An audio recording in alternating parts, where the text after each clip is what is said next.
Test 1, 2. Testing 1, 2. Doris, would you give me a quick test 1, 2?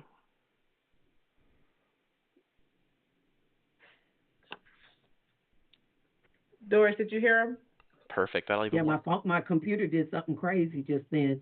Test one, two, test one.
Good afternoon, everyone. I'm Dr. Sheila Caldwell, Vice President of Anti-Racism, Diversity, Equity, and Inclusion for the SIU system, and I would like to welcome you to today's conversation of understanding from SIU to the world. It is personally exciting for me to have such dynamic and accomplished graduates who are joining us today to share their insights and experiences. They will share also about their challenges, successes, and future plans. Through our conversation, we aim to deepen our understanding of students' lived experiences and shed light on how more students can be successful on their educational journey across SIU campuses. Joining us today, we have the future Dr. Peyton Cage, and if you could share with us your program and your next step after SIU. Sure. Hi, I'm Peyton. I'm a fourth-year medical student at SIU School of Medicine. I will graduate on May 17th at 11 a.m. And I applied and will be a dually trained internist and pediatrician down at Emory University School of Medicine. And I will start in July. So I'm really excited about that. We are too. Congratulations. That's exciting. I lived in Atlanta for a while, so I think you'll enjoy it. Next, we have our future attorney, Ms. Diamond Jackson. If you can also share more about your area of law and also next steps for you. Good afternoon, everyone. I'm Diamond S. Jackson. I'm a third year or a 3L at Southern Illinois University Simmons Law School. I will be sitting for the Illinois bar exam in July, and I will be practicing either personal injury or estate planning in Washington State. So I'm excited about that, and I graduate on May 9th. Wonderful. And we'll be keeping you in our thoughts and prayers as you take the bar exam. So I appreciate that. Do excellent. Thank you. And I'm also pleased to introduce our undergraduate students who have joined us today. So Mr. Nicholas Young, if you can share with us about your major and also what your plans are after SIU. Yeah. Good afternoon, everyone. My name is Nicholas Young. I'm a senior psychology student, graduating with an honors distinction. My plan after undergrad is to go to grad school, actually, for clinical psychology at a master's program, to hopefully end up getting a PhD in the end. Oh, wonderful. More future steps. Good. Congratulations. Happy to hear about the continued education. And last but not least, we have Mr. Gavin Harvey for the SIU Carbondale campus. If you can tell us more about your major and what are your next steps. Hi, my name is Gavin Hardy, so I'm a senior here at SIU Carbondale. My major is paralegal studies. I have a minor in English, and over the summer, I'll be interning at a local criminal defense attorney's office, and I plan on getting my master's in public administration. Excellent. So again, I want to thank the panelists for being here today, and I also want to thank everyone who's joined us on YouTube. Just to kind of let you know the direction for today, for the first hour, we're pleased that our graduates will answer prepared questions. And then after that, we definitely want to open it up to all of you to gain even more insight. So we would love to have you add questions to the SIU System YouTube channel. And if you wish to remain anonymous, you can email Ms. Doris Williams directly as the co-host, and also she serves as the ADI project coordinator for the SIU System office. So please feel free to add those questions to the YouTube channel or just send a direct email, and we'll make sure that we have those questions responded to by our graduates today. I also want to acknowledge and thank President Mahoney for being here. I think it's been about 5 years now since this conversation of understanding got started, and I appreciate you keeping students, faculty, and staff top of mind with these relevant conversations. It's been a great way to really discuss meaningful and relevant topics over the past 5 years. So we're pleased to just see this conversation ongoing. And, with that, now we're going to start the conversation of understanding with our prepared questions for our panelists who's joined today. And the first question is about reflection on the SIU experience. And I'm going to turn that over to you, Ms. Diamond Jackson. If you could just tell us about what is one defining moment from your time at SIU that significantly influenced your personal or professional development? Yes, thank you for this question.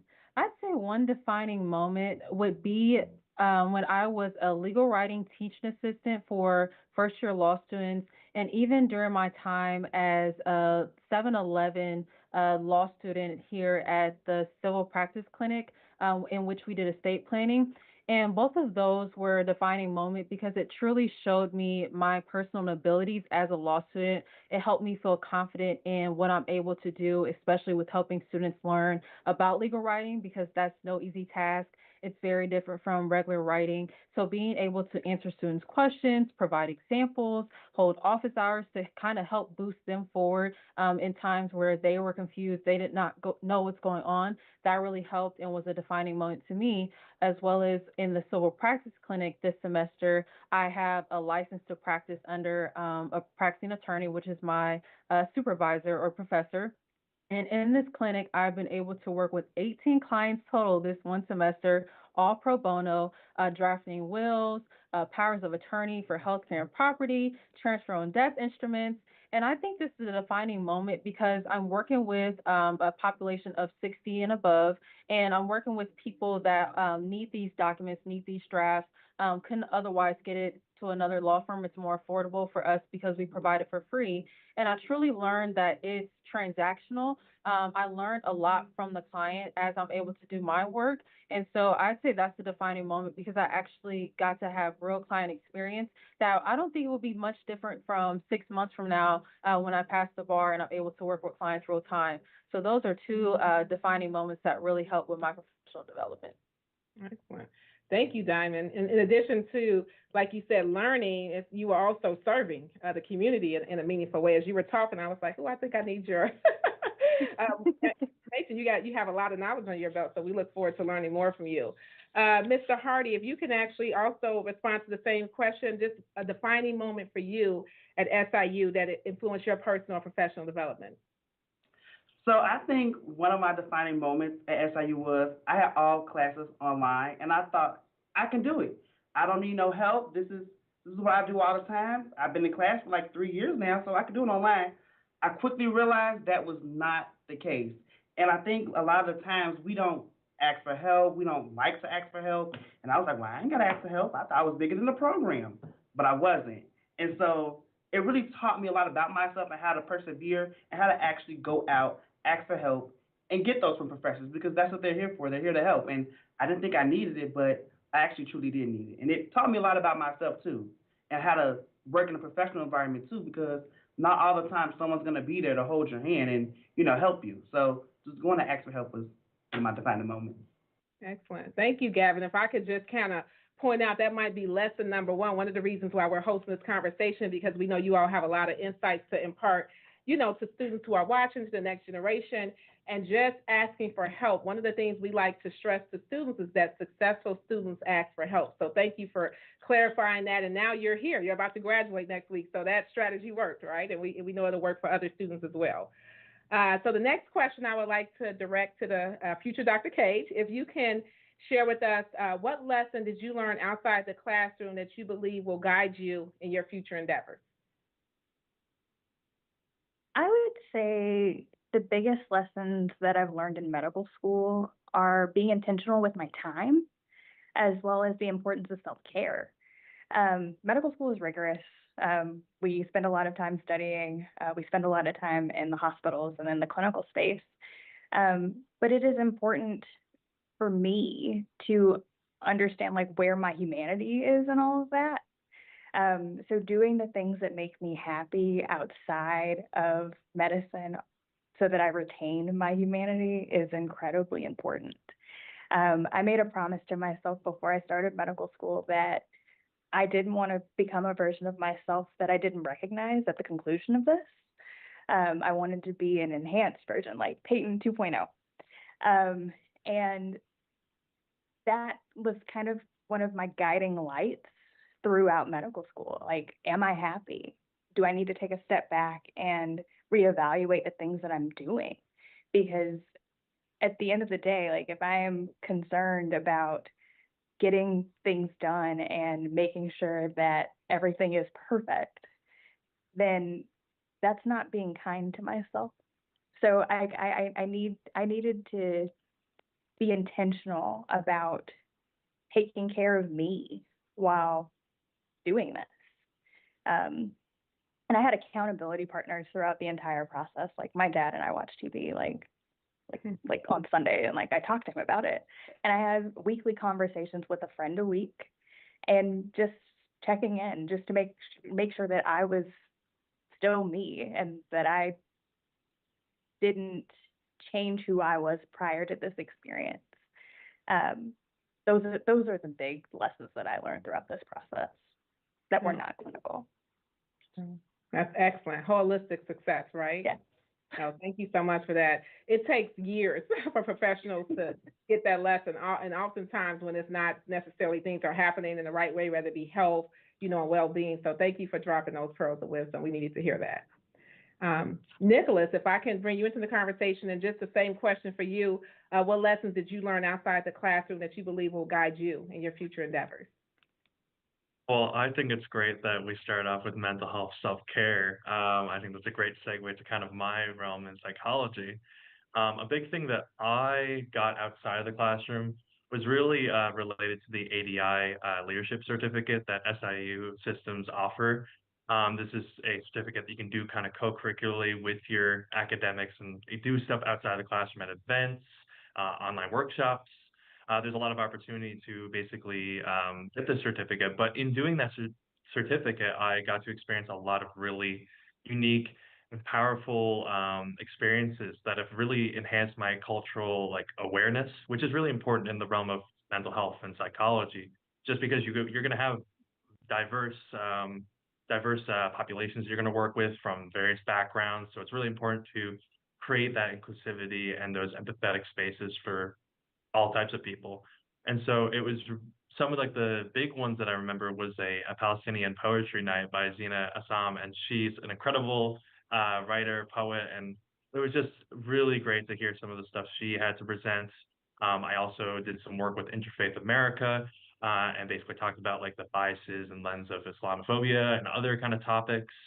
And just a lot of other international events where you just got to engage with the community and really just get to see the customs, see the people. I know I'm from Canada, so it's not a big difference coming to the US, but for some, it's a huge difference and they have to deal with acculturation. And so just learning about that and really hearing that difference, second language being English or something like that, those kind of struggles, it really gave me perspective on just the students that I serve as a senator in student government, or the students I see walking down the hallways, but also just the people I'm going to be working with and helping in the future. So I think that's one of the biggest and just overall big lessons that I've gotten from SIU outside of the classroom. Oh, excellent. Sounds very rich and meaningful, right? And memorable based on what you described. I just wanted to clarify, the co-curricular certificate you're speaking to, is that the ADEI leadership certificate that you completed? Yes, that's right. Just to plug that. Congratulations, Nicholas. We're very proud that you took 40 hours, right, to learn outside of the classroom. And now that's another compliment to your degree that you could show prospective employers, and again, show you understand diverse populations and ready to engage and be fruitful in that way. So thank you for taking the time to do that as well. The next question I have, again, from Ms. Payton. If you could just actually share with us about a patient or clinical experience that had impacted your experience and perspective as a future healthcare provider. We know that social determinant of health is a lot of different populations you're serving. So if you could tell us about a meaningful moment during that time. Sure.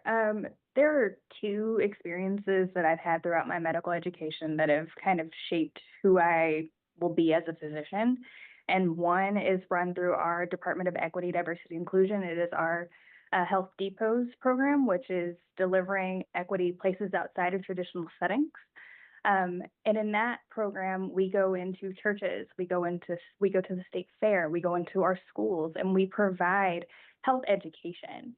And it's a way to kind of bridge the gap between the patients that we are not seeing in the clinical space and dispelling some of the fears that they have around healthcare and what does it mean to have diabetes, or what does it mean to have high blood pressure. And those experiences are tremendously important because, again, there's a lot of fear around going to the doctor, particularly within the Black community.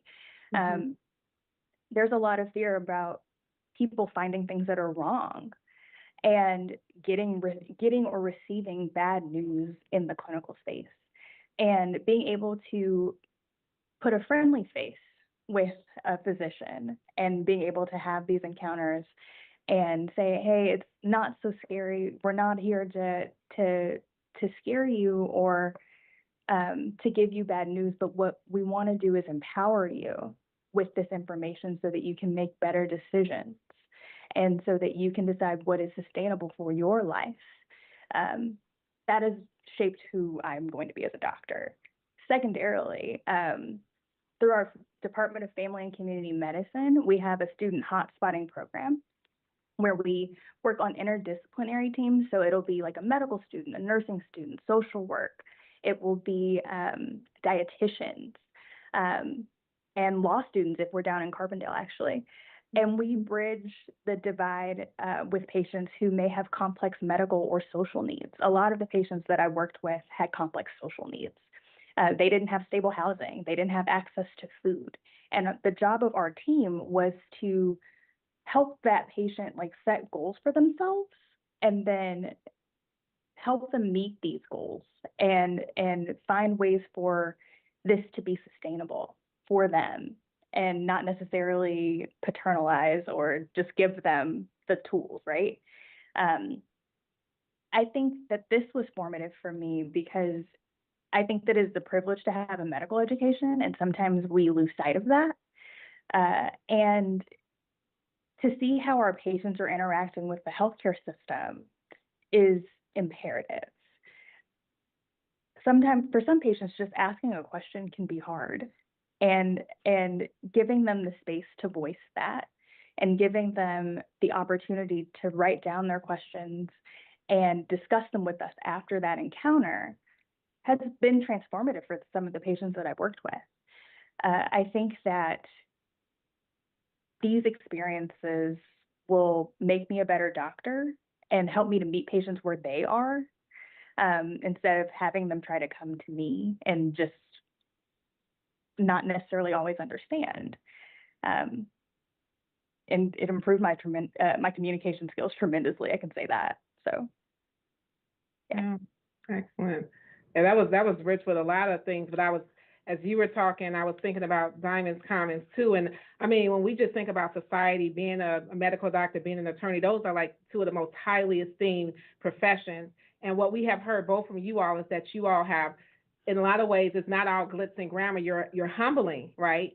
Yourself. Some people might not see those particular roles in your professions, but you're going into the community, you're caring for people, you're being very thoughtful and listening well. And so I think this is just a great representation of what doctors and lawyers do. And it might not tend to what people imagine your roles to be, but that's what's necessary and that's what's needed. So thank you all so much for sharing that. Thank you, Dr. Page.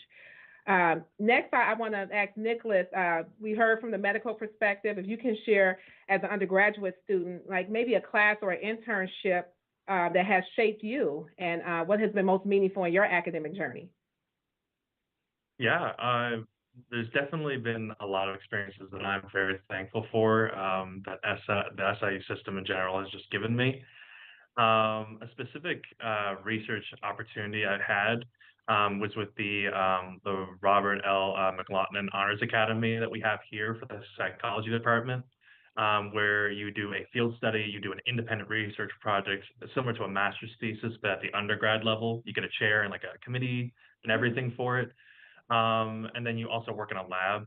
And so throughout that whole process, I got to work in counseling health services as an intern, really help delegate a $290,000 grant to help our students, which was a really, really enriching experience because that's a lot of the work I want to do is be like in that kind of setting as a future clinical psychologist.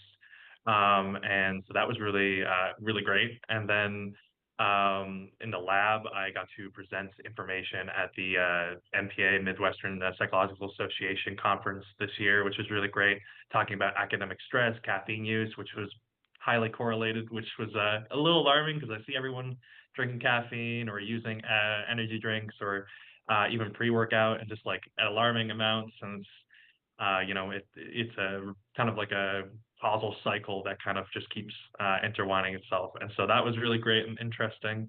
And then I got to work on my independent research project, which was really getting to do something that I like specifically wanted to work on, which was like a very clinical psychologist topic, which is on self-disclosure in therapy and whether it's, disclosing personal experiences or even your professional expertise, what's the most important outcome. And so I got to work on that myself. I got to create the whole entire study.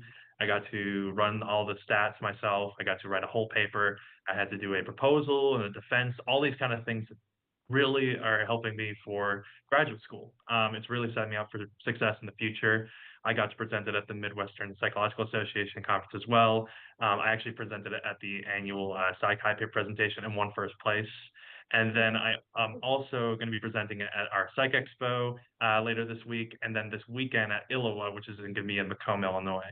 And so I've had a lot of great opportunities of being able to present this research, really able to engage in that kind of that experience, because it's very academic and it's also still practical too. Like getting to learn that information and becoming a future like licensed clinician it's important to know that kind of information. So that's kind of benefited both my my academics, but also just my drive in terms of I want to go to school for even longer. Because sometimes as an undergrad, you get hit those roadblocks. You're doing 4 to 5 years, and it can feel like, yeah, maybe I should take a break from school after this. But I feel like here at the SIUE specifically, I've just been more and more motivated by the faculty, the staff, the program, the research opportunities to just continue to work hard, continue to try to succeed, both to help our community, but also just for my own academics and my own progress. And so that's kind of a big opportunity that actually drew me to SIUE as an international student, was for that Honors Academy for Psychology. So that was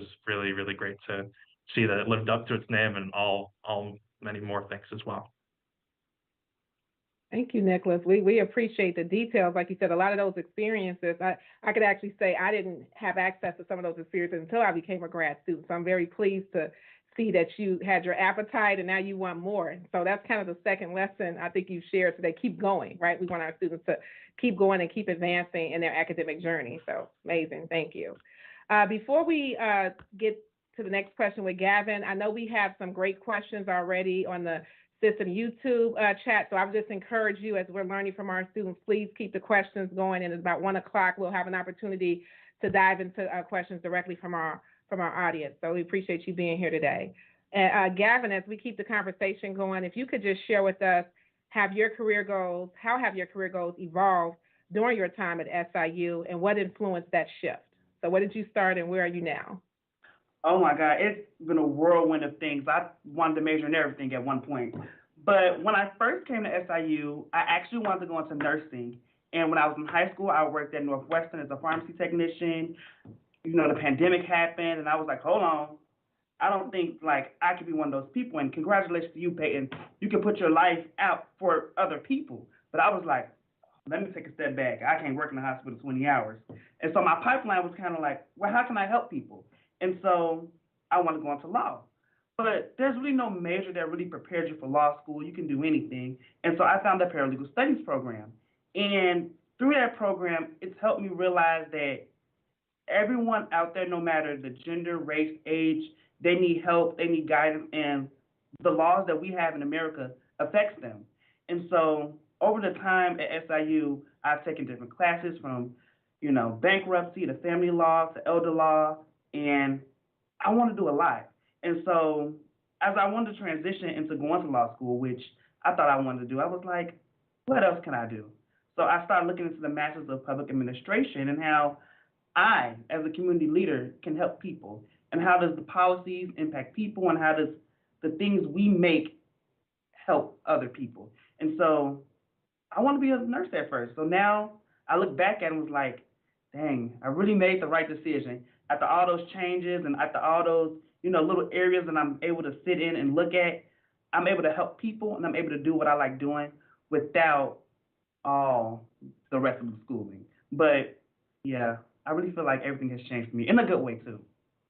Oh, great. Like you said, you did the academic exploration and you knew one of your core values was helping people. And we have a lot of majors, right, that will allow you to still fulfill that desire and that need. So I appreciate you sharing that. And I was also going to ask, Gavin, as a first generation college student, what was most surprising about your experience, even as you was, you know, testing out different majors, as you think about what surprised you and what was the most difficult part of your journey?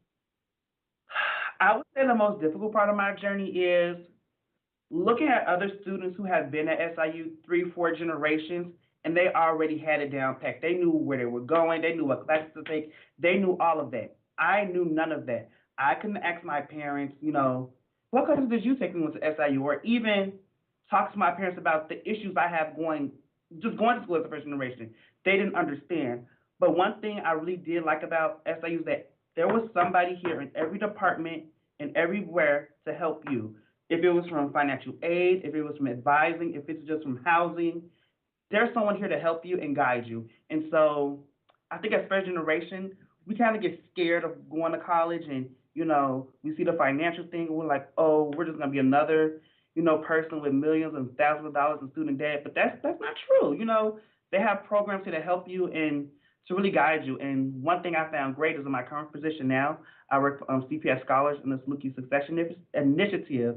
And so I'm able to help those first generation students come in and guide them. We do workshops, we have, you know, events, and I'm able to host those because they saw me and they saw the impact that I was able to make on the community. So, yeah, that's Oh, thank you, Gavin. Thank you for paying it forward too. And you actually said some things. I did want to just point this out. Like there are a lot of myths that college is so expensive and that you're going to be on your own. But like you said, you were able to find the financial resources, and you also said in every department there's somebody to help you. I mean, as somebody who's worked in higher ed for about 3 decades now, I love engaging. I love helping students. But I tell students we also get paid to do it, right? So don't be scared to ask for help because we actually are here and we're being compensated to do that job. So I want to just again encourage students to follow in your footsteps, to explore, to make sure that they're taking advantage of the resources here on campus. So I appreciate you sharing that and paying that forward. I know oftentimes when we think about first generation, we just think undergrad, but Peyton, I was going to ask you as maybe a first generation medical student, what was something that surprised you about your experience as a medical student, and what was the most difficult part of your journey? I will say the most difficult part of my journey is probably being away from my family. My parents and my brother are in the Southeast, North Carolina and South Carolina, respectively. So it's hard to get home and feel like I'm spending meaningful time at home, unless it's like an extended break. The biggest challenges for being like a first generation medical student, I would say, is not having anybody to like talk to about this experience, because it's different. Your time looks different. So you may not be able to go home for like Easter weekend because like you may have an exam to study for and you can't not do well on that exam. Your time looks a little bit more structured. There may be a wedding that you can't attend. I can't tell you how many weddings I've missed, how many baby showers I've missed, how many of my friends' milestones that they've had, and I was like, I am there in spirit. And like that can be hard. But you navigate. You remember that what you are. I had to remind myself that what I was doing was bigger than me, and that I had specific goals that I wanted to reach and people that I wanted to be able to help and serve. And that kind of helped me ground myself and say, you need to do this. This is important. Your friends are your friends, and they will understand that you can't be there for everything, but you are championing them every step along the way.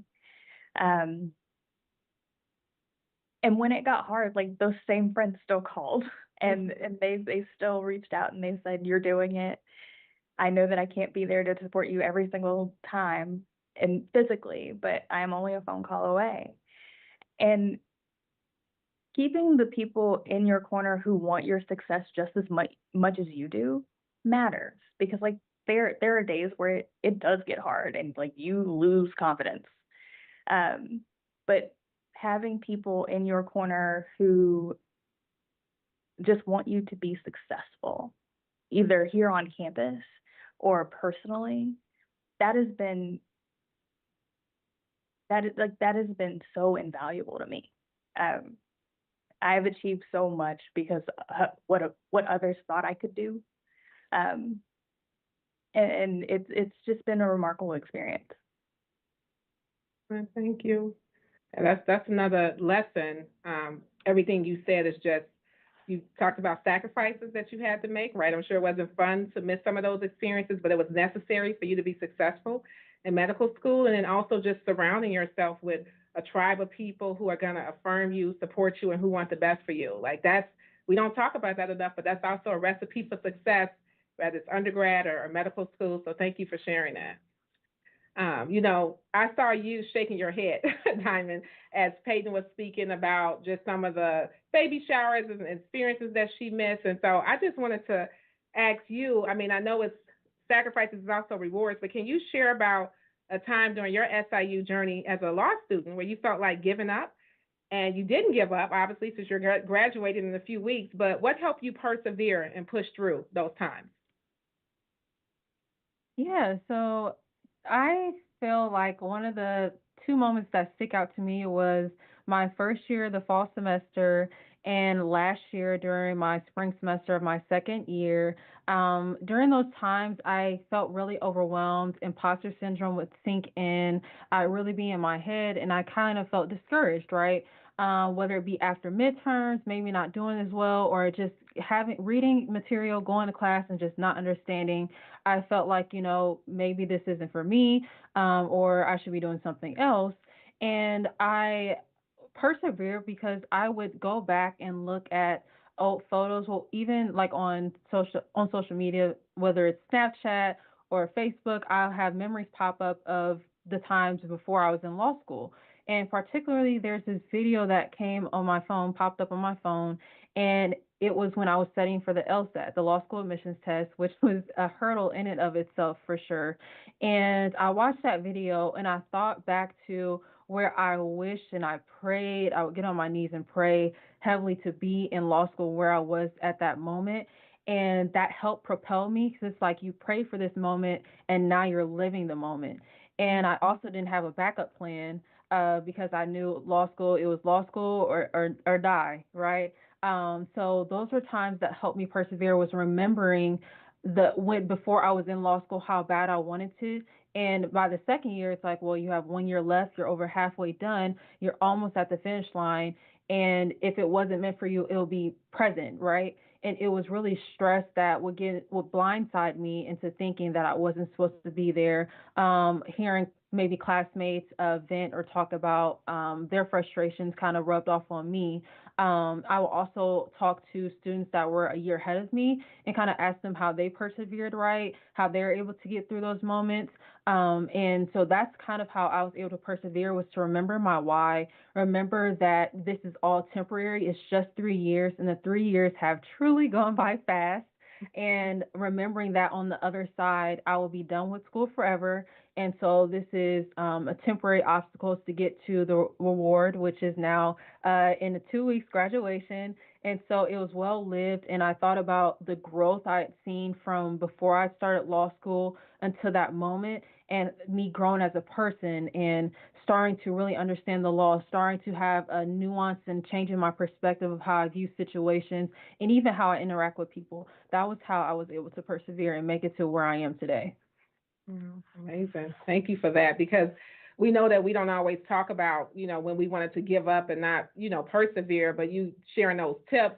And I really like the visual reminder. And just like you said, this is 3 years. A lot of times it helps to say, out of our whole life, this is the time frame that I want to dedicate to this. And you being able to see those stories on Snapchat, we used to tell students to think about something they really wanted, even if it was a car or a certain house, like put a visual reminder somewhere just so you can do those tough times, think about your why and whatever your motivating factor is so you can get to the finish line. So I'm grateful that you persevered and that you're here to tell that story and inspire other students. So I appreciate you kept it going. And that's what we want students to do, is to keep it going.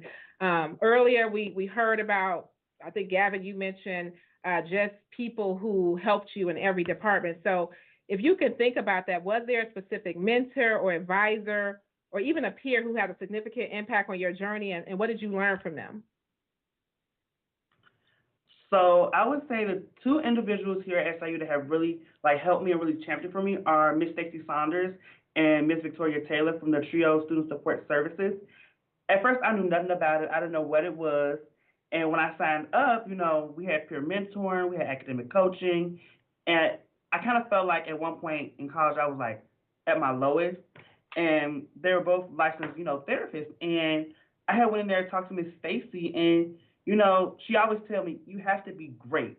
You've already gotten to this point. You've already gotten to college. Now be greater. What can you do next? And so I just always take those words with me in everything I do. What can I do next to be great and be the best version of myself that I can be?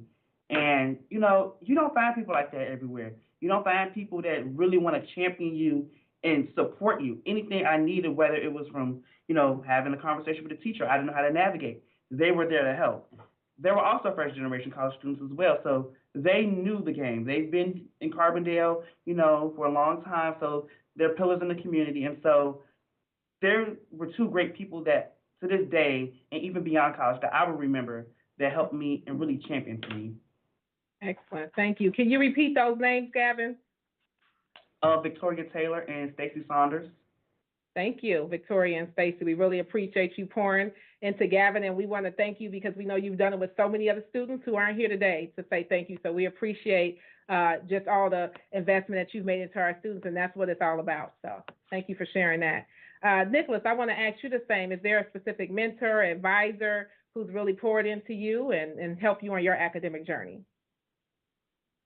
Yeah, definitely. I think there's definitely been a good few people I've had to really support me during my time here.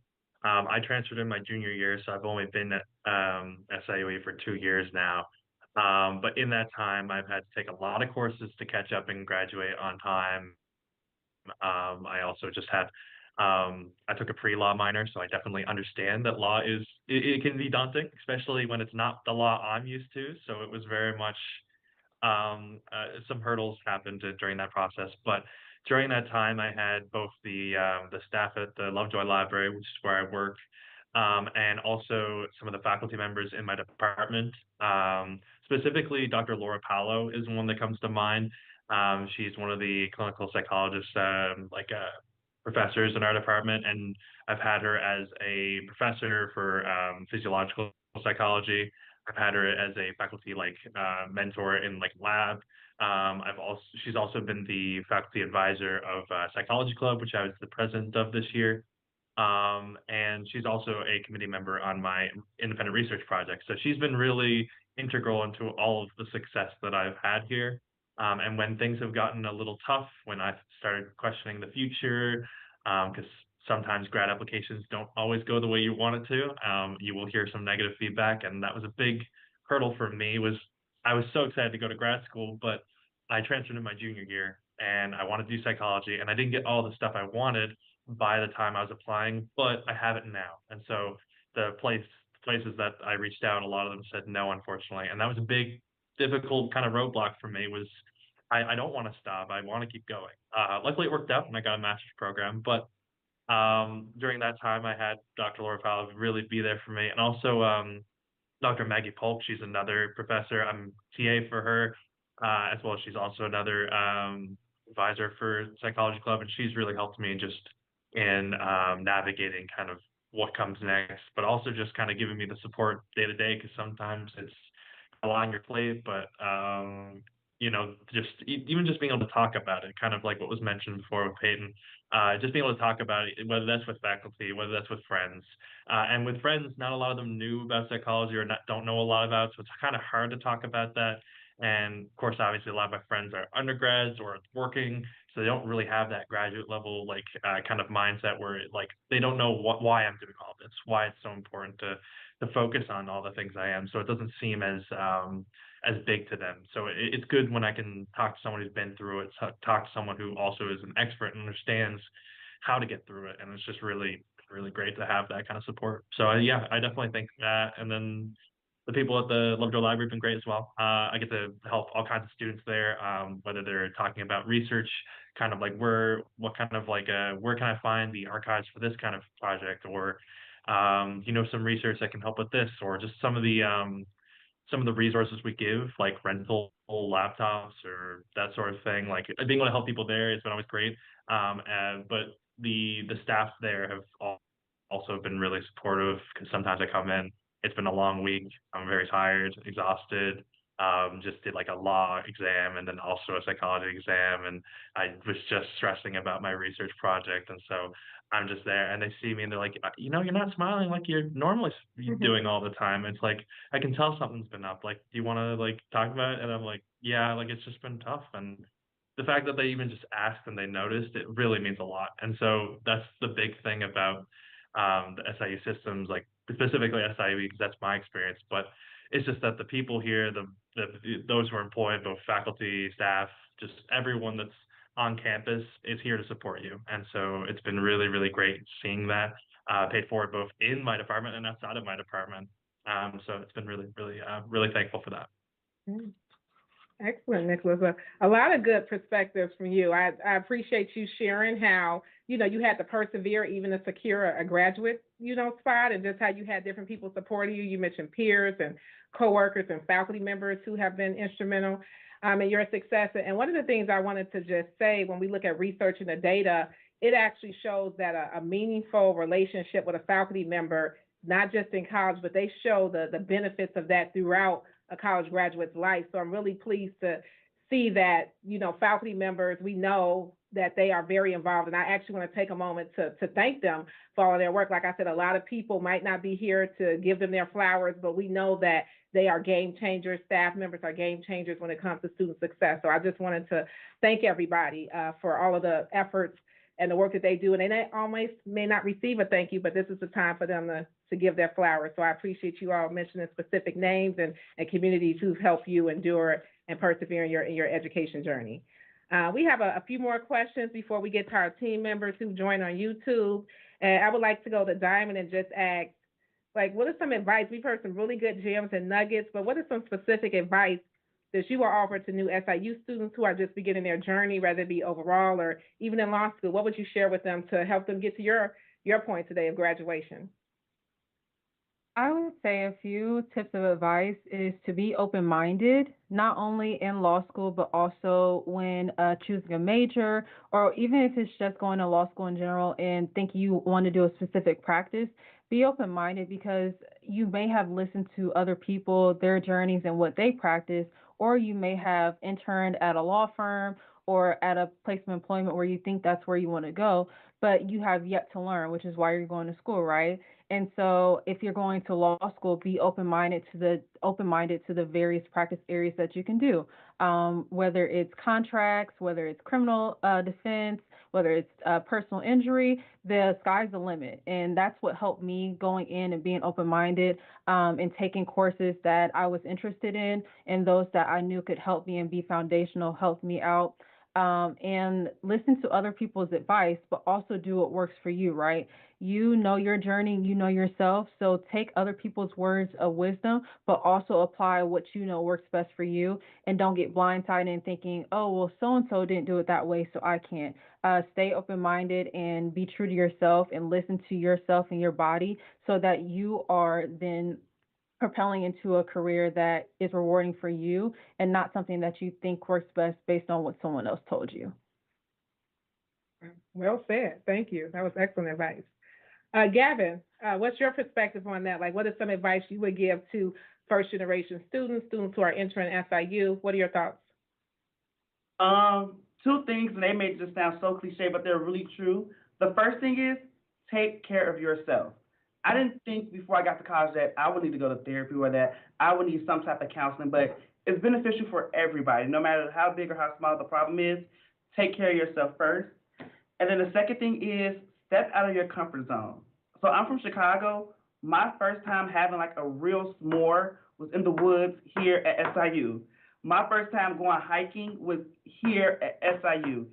Now I love hiking. I love nature. I love trees, and I would have never got that if I would never step out of my comfort zone and doing things that I don't normally do, and actually becoming friends with people who don't look like you, who don't act like you. Sometimes those are going to be your biggest champions. So just stepping outside of your comfort zone and trying new things. It sounds cliche, but if you really do that, you become a better person all around. Excellent. Thank you, Gavin. I would say that's one of the best parts, right, of being in college is those new experiences, those friendships, people exposing you to things, like you said, you would never do if you were not in this place. So thank you for sharing that. We have one final question that we would like all of our graduates to answer. And I'm excited to hear their responses to this. I'm going to start with Nicholas. If you could just share with us, what are you most looking forward to as you move into your next chapter of life, and how do you plan to carry just some of the values and lessons learned of SIU forward? Yeah, I'm definitely really looking forward to graduate school. I've been accepted actually to the master's program here at SIUE for the clinical psychology master's program. So that's actually been really, really exciting. I'm very close with the faculty. I'm very excited to just kind of move forward with that next step after my undergrad degree. The long-term goal will be to pursue a PhD in clinical psychology and then eventually get licensed in whatever state that takes me to. But right now I'm kind of focused on let's get the master's first. But yeah, in terms of carrying forward the values of the SIU, I think like I will always hold the values of excellence, service, and just the need for diversity to understand the importance of diversity with me, regardless of where I'll go for my PhD, as well as during my master's program that's going to be here.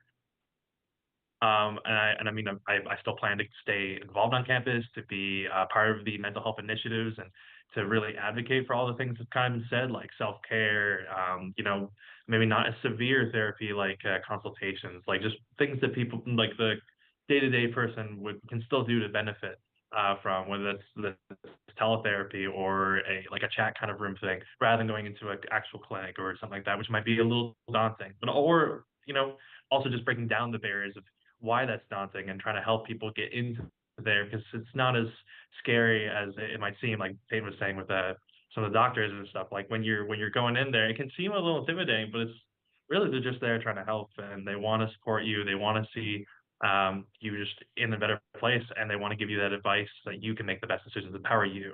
And so, yeah, I want to continue all the work I've been doing here. I want to continue all the stuff I've learned here, the values I've gained here, and yeah, just empower individuals to lead healthier, more fulfilling lives, just as SIUE has just empowered me to do that. So, Yeah. Thank you so much, Nicholas. I feel very confident saying you have an amazing future ahead of you. I can tell you're going to reach your goals and just your ambitions. So thank you so much for being with us here today. Diamond, I would like to ask you the same question as well. What are you most looking forward to, and what are some of the values you plan to carry forward after you graduate SIU Law School? Oh, I look forward to applying what I learned in law school. I did all these years of school, whether it's a K through 12, going to undergrad, and now in law school and propelling forward. I am anxious to get out there and start working with people and start building a social life. So, more specifically, clients often go to lawyers when they are experiencing the most traumatic and terrible times in their life. So being able to help a client through those situations and gaining their trust and reassure them that I can help them is something that I most look forward to. Everything that I've learned, I learned the law side, but the human side and working with people is something that is kind of within you. And I'm anxious to showcase that and help clients move forward from their troubles and regain trust in the legal system and what I can do for them. That's excellent. Thank you so much, Diamond. I'm going to ask a question because, I mean, and this is truthful, as I'm listening to you, I'm like, you would be somebody I would call during one of those traumatic times. So is there like a directory that SIU Law School issues out, like, hey, these are our past students, graduates, this is their specialty, if people need those resources? Is there any directory like that exists at this time that you're aware of? To say. Not that I'm aware of. We do have access to alumni information, and I think they don't do that because sometimes people choose not to take the bar exam, so they're not licensed. But LinkedIn, I'm always on LinkedIn. We can connect on LinkedIn upon my bar passage and all that, right? But no, unfortunately, I don't have a directory. That is a good idea, though. Yeah. Okay, but we can catch you on LinkedIn. LinkedIn. Us will do that. Yeah, a joy. And Mr. Gavin, if you could also share, what are you most looking forward to as you're about to graduate in a few weeks?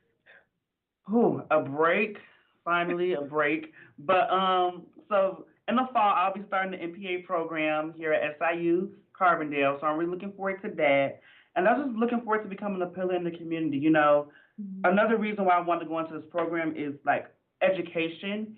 And I want to put those policies in place and help people write grants so that their schools can get the access that they need to, to be great. When I first got here at SIU, I know everyone doesn't come from the same educational background, but we're all starting at the same rate. So how can I help these people get to the end goal? And so that's kind of one of my callings and what I'm fortunate to think that that's what I want to do. Excellent, thank you. Yeah, I could just listen to you throughout. You've had really great experiences, and you want to make sure that those who come behind you can also be successful. So thank you again for just having that heart and spirit to pay it forward. A lot of students are going to benefit from that. Appreciate that. And last but not least, we have the future Dr. Cage. If you can also share with us, what are you most looking forward to as you transition to Atlanta and start in your area of study, and what values are you going to carry that you've learned?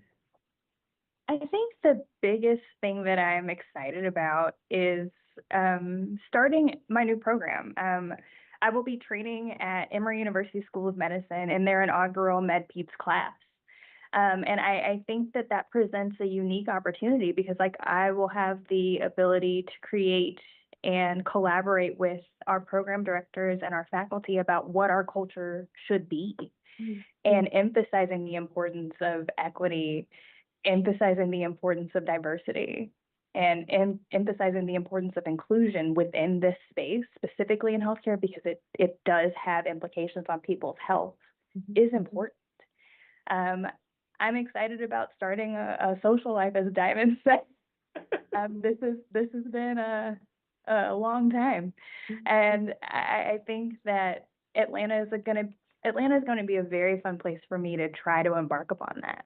My time will look a little bit different. I'll be in the hospital 6 days a week, but it's a fun place to get started.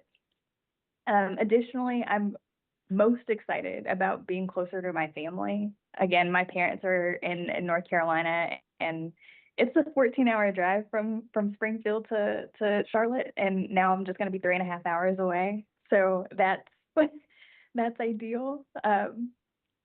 But what I will say is that I will miss the found family that I created here.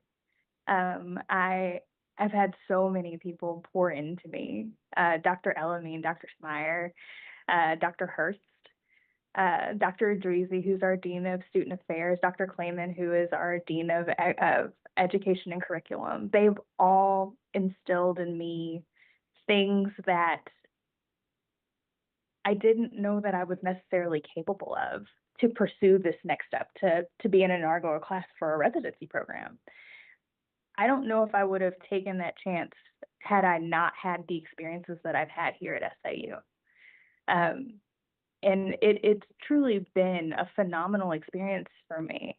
I have been a part of the SIU system for 6 years now.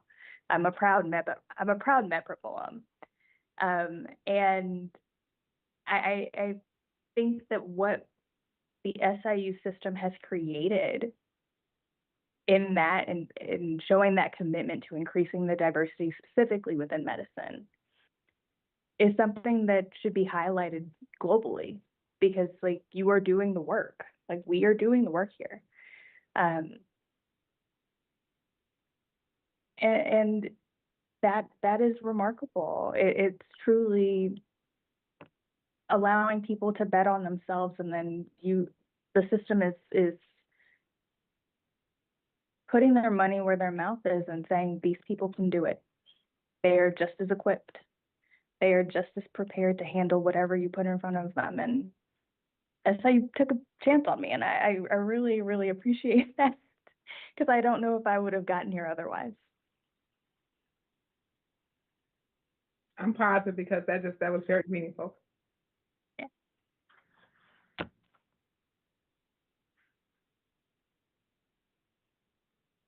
So we have questions.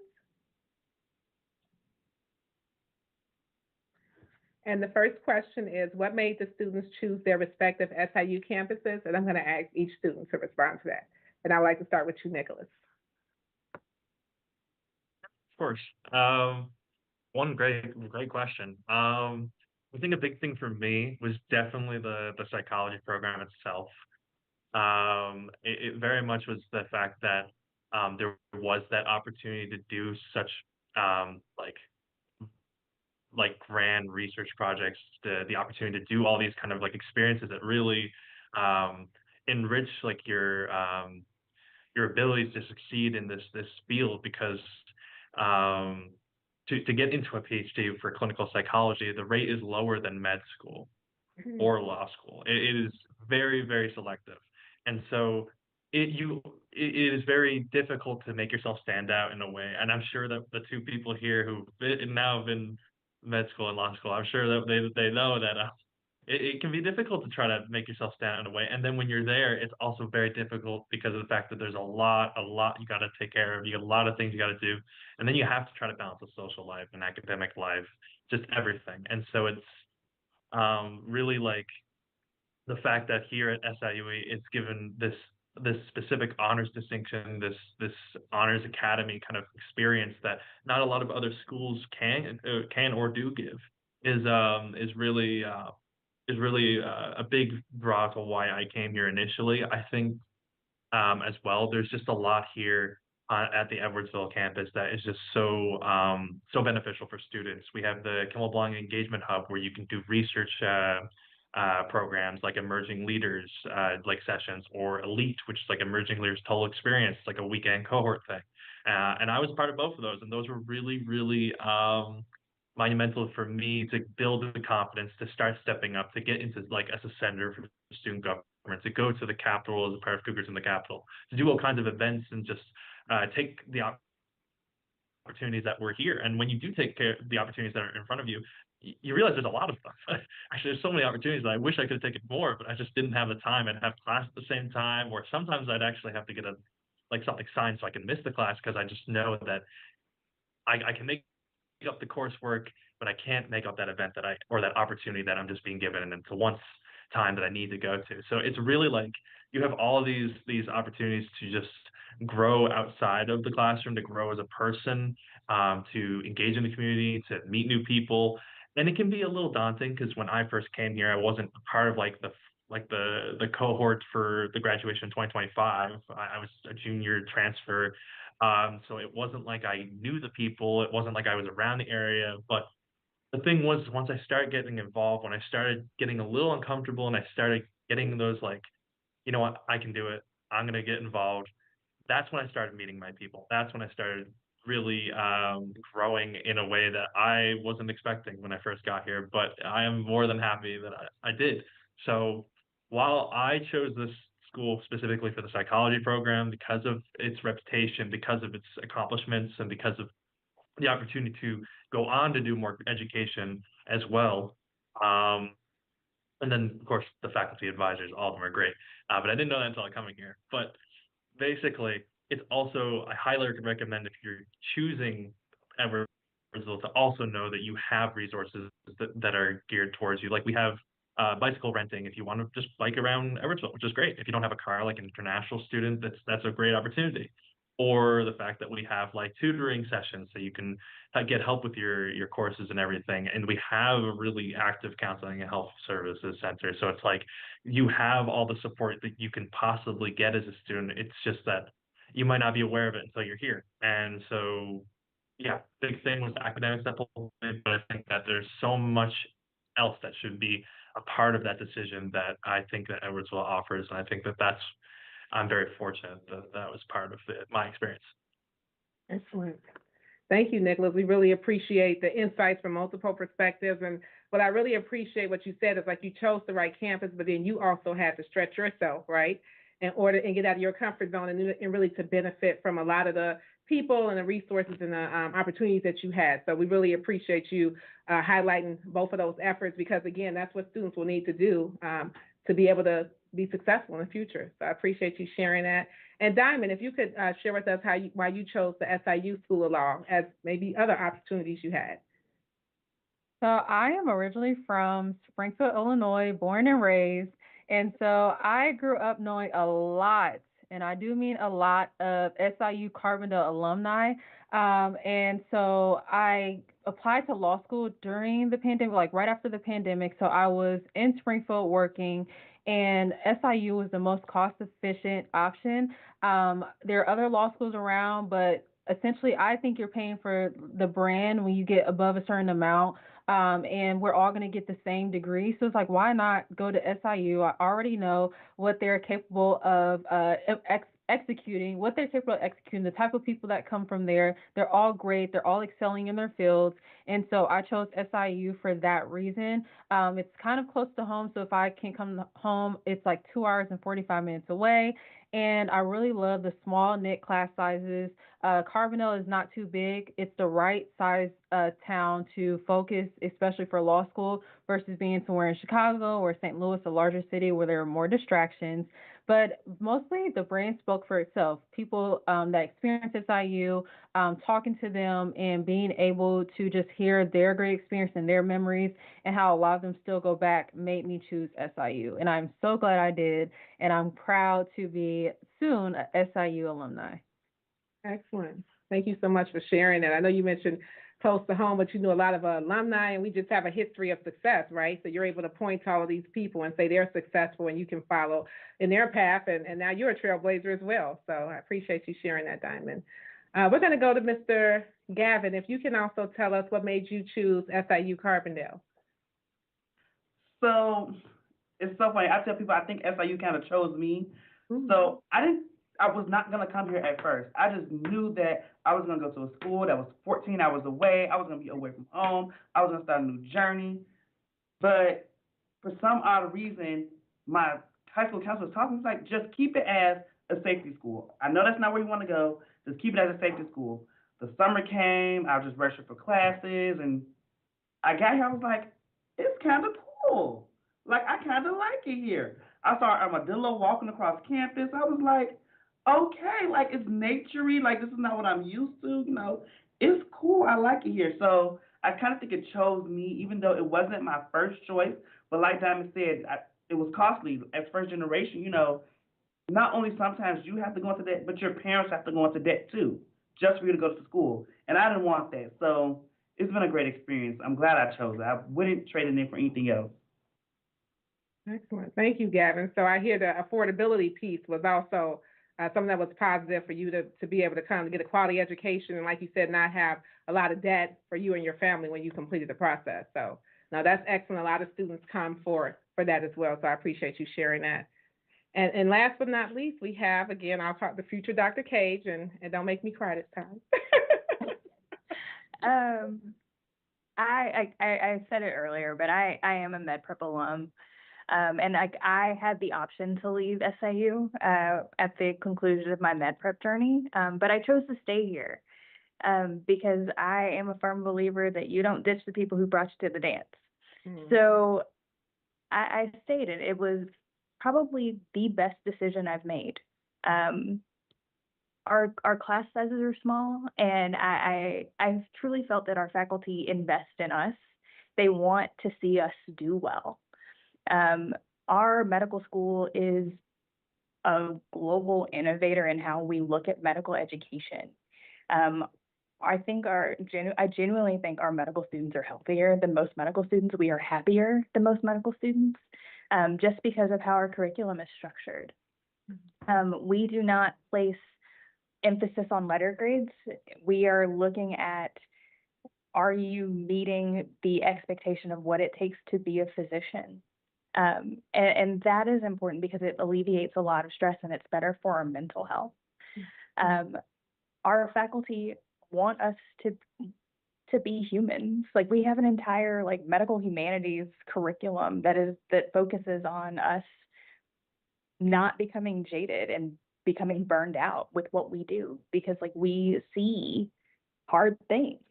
And I think that that's really important because we take on a lot of trauma as healthcare providers, not necessarily firsthand trauma, but secondary. And it is important that we are equipped with the tools to be able to manage that when we come across it. And in my journey, I didn't necessarily see other school curriculums doing that work up front so that we could have a mitigation strategy. And that was important for me. So that's why I chose to stay here, and why I'm happy that I stayed here. And we're very happy that you stayed here, Dr. Cage. Yeah, you're just an excellent example to our students. And I am going to say I appreciate the gratitude, and I would even say the loyalty, because the MedPrep program is very unique. It's one in the nation, and we do know a lot of students go on to other experiences, and that's fine because that's their choice. But we really do appreciate you staying the course and now just having this amazing future ahead of you, and also being a trailblazer. When you go to Emory again, you get to shape, right? The future of that particular department. So again, we are so excited and look forward to really great things from you. Thank you so much. We have one final question for our panelists today from our team members on the YouTube channel, and this question again is for all of our panelists. What is some final advice for future students as they determine their educational path? I think you all have given amazing advice, but if you can think about one more piece of final advice you would like to share with future students who may be watching. I think you all have given amazing and excellent advice to prospective students who are considering SIU. So what is one more thing you would say to them as they determine their educational path? And I'll let anybody jump in as they see fit. I think, sorry, go ahead. No, you go ahead. I think in that first year of college, don't be afraid to take different classes and different majors. That is how a lot of people figure out what they want to do. And it's okay not knowing what you want to do when you first come in. You know, I think in life, no one knows what they want to do. I think we're just thrusted into our respective things. So try out different things. That's like I said, step out of your comfort zone. You never know what you may like. Excellent. I know Diamond gave similar advice, right, to stay open-minded. And so that's for graduate school as well as undergrad. Thank you for that input, Gavin. Yeah, so I definitely want to say get involved. That is the biggest piece of advice I can possibly give you, especially as an undergrad. It really changed my experience. I know the first semester I was here, I was really homesick. I had just left my entire country. I just came to an entirely new country. And while the decision was made both on the program and also the finances, low cost of living, SIUE offers a really good GEO scholarship for international students. So it's just a lot of great opportunity in terms of that. I was still feeling very alone. I was still feeling like I didn't really know anyone. I felt like I wasn't going to meet anyone. But it was really just getting involved with some of those leadership opportunities, speaking up in class. I remember it was like my lifespan development psychology class that I had which was actually with Dr. Maggie Polk, who was one of the people I said was really important to my success. Started speaking up in class and saying things, and she noticed that, and we would talk after class, and we'd talk about concepts, and eventually that got me to meeting other people, and then the faculty members were like, "Oh, I've heard about you. Oh, you're that student who's always asking those questions. Like, you know, that's so interesting." And then it was just like it kind of all snowballed to the fact that like I started meeting people, started getting closer, I started really finding my home here at SIUE, and I'm very, very thankful that I got involved. So that's the biggest piece of advice I can give for future students. Excellent. Thank you, Nicholas. It's very great to have you here as an international student and really be able to share. I mean, you've been able to keep it real with a lot of the conversation today. So I really appreciate you sharing the highs and lows and helping students really see what it's like to have this experience and to be able to persevere and move on towards success and have the promise of even more success. So thank you so much for sharing today. Diamond or Peyton, what's some final advice you would like to share with prospective students? I'll go next. Yes. Go next. So I would say, don't let the no's stop you. All the no's that you receive will propel you to your yes. That's just one way of them weeding you out, or it's being weeded out so you can find the path that's meant for you. And when you get to the path, you are supposed to be there. I'm looking right in the camera. You are supposed to be there. You will exceed. You will do great. Bet on yourself 110% of the time.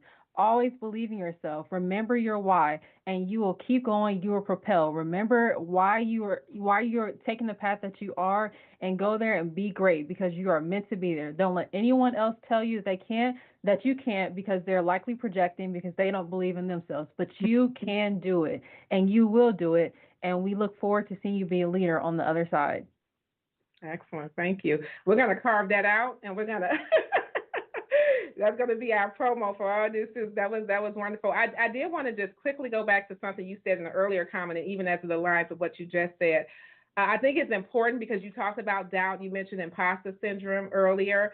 And I think the data shows that like 80% of people actually experience imposter syndrome at some point, just doubting their abilities, doubting the fact that they might be able to contribute, in a positive and meaningful way. But even with that, you continue to persevere and you continue to do what's necessary. Like you said, remember your why. Don't take no for an answer, or that no is going to lead you to the yes that you deserve, right, and that you need. So thank you so much for that. But I just wanted to highlight that doubt is not a reason, right, to it's not a reason to give up. It's not a reason to move forward with whatever goals you have. So thank you for highlighting that beautifully. And then we have our final word from Dr. Cage. Diamond stole the words right out of my mouth. Like straight up, like she did. But I do have like two additional pieces. One was one that Gavin said earlier, and I think should be highlighted. Do not be afraid to ask for help. Mm-hmm. The people that you see who are successful did not get there alone. They had help. And I'm a firm believer that the squeaky wheel gets the oil. So if you, and closed mouths don't get fed. So if you have a question, ask. If you are curious about how somebody's path led them to where they are, ask them to strike up the conversation. Secondarily, I want to highlight that when you are successful, because you will be, don't forget to give back. Mm-hmm. It is so easy to just continue being successful, but I feel very strongly that it is our duty when we are successful to not close the door to people who want that same success. That will I will die on that hill. It's so important that you bring people up behind you. But if anybody needs me, I will happy to provide my contact information. And I think I'm pretty fun to talk to. So ask for help if you just want to talk. I'm here. I've blazed the trail and I've done the things. I've been involved in a little bit of everything. So just ask. Thank you. Thank you for offering that. Yeah. Who want to know, because again, the medical path is not an easy path, and you're opening yourself up to letting people know the highs and lows and what they need to do if they want to follow in your footsteps. And I just want to affirm what you said. I think a lot of people would be willing to, freely be honest and tell you what their experiences are like. So again, we don't want students to be afraid to ask, and not just ask the easy questions, but ask the difficult questions too, because that's how you're going to make it through. So thank you so much for that. Each one, reach one and teach one, right? So we appreciate that advice. And before we get concluded with some remarks, I also want to just turn it over to President Mahoney to see if he have any comments he would like to share. Yeah, thank you, Vice President Caldwell. I just want to first of all say thank you to the students. This was a great conversation.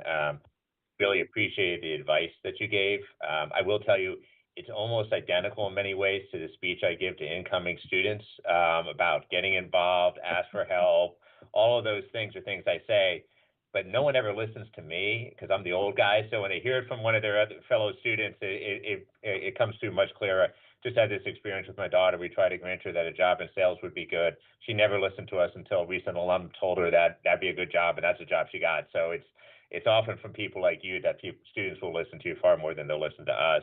And the other thing, it was interesting when Peyton talked about SIU taking a risk on her. One of the things I've realized after many, many years in higher education is every student we take a risk on. We really are not 100% sure who's going to be successful. I remember a doctoral student who followed me in my program, and they thought he was going to be the best ever and didn't last a semester. So sometimes we think we got it, sometimes we don't. But we've been really good at taking risks on everybody. And you all are examples of where we gave you an opportunity and you've done an outstanding job. I think the Med Prep program has been incredibly successful, looking at medical schools specifically. And Peyton, not everybody gets a residency at Emory. So we were pretty smart on that risk too. I know we were with all four of you. Kind of bringing you into the SIU family was a good decision on our part. So again, thank you for your time today. Thank you, President Mahoney. And yeah, like I said, I feel very full. I feel super proud. I really do. I'm so grateful. I feel like anybody who's watching, the best of the best is here today, and we are so grateful for you. We look forward to, again, following you, and we know that you're going to continue your success. You're already successful, and you're going to continue that. And so I just really appreciate you inspiring me and others who are listening and watching today. And that we, again, this is SIU, right? These are our students who come through our doors, and we are grateful that you've had the experiences you had. And we look forward to continuing the partnership. As you all are alumni, we don't want the relationship to stop here. So we want you to keep coming back, keep sharing, and keep inspiring the next generation. So I really appreciate the time and the insights that you shared today. Thank you so much. And I also want to thank those who joined us today on our YouTube channel. I did want to say that our next conversation of understanding will be this upcoming Wednesday on April 30th. And the topic will be Seen and Supported, Immigrants' Rights and Resources. So we encourage you to join us for that next Wednesday on April 30th. And we also would like to say enjoy the rest of your day. And for all of our graduates and students who are here today, good luck with your finals and good luck with graduation. Thank you and have a great day.